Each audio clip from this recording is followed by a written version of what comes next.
So if you're using the Daily Plate and there's a food you eat that you can't find on here, well, first you want to search for it and search a couple times, maybe try different, search for the brand and the type of food it is, or just the type of food to try to find it.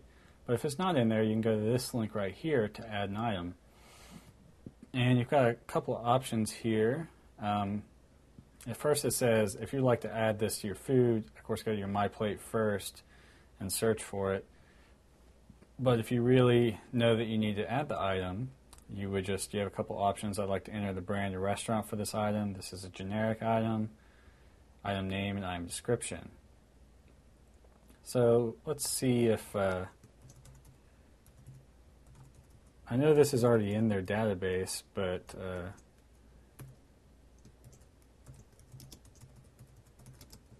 let's see what happens when you go to step 2.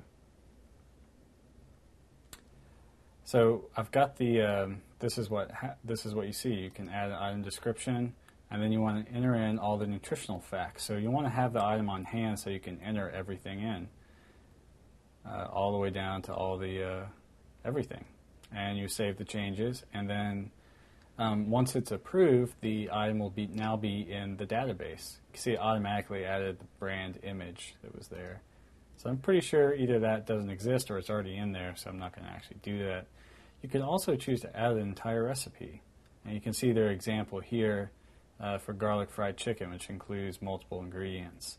And then you can write your recipe title and do set it up like this, set all the ingredients to the recipe, so you can add a whole recipe kind of like it was a saved meal. But that's how you use the add an item feature in the Daily Plate.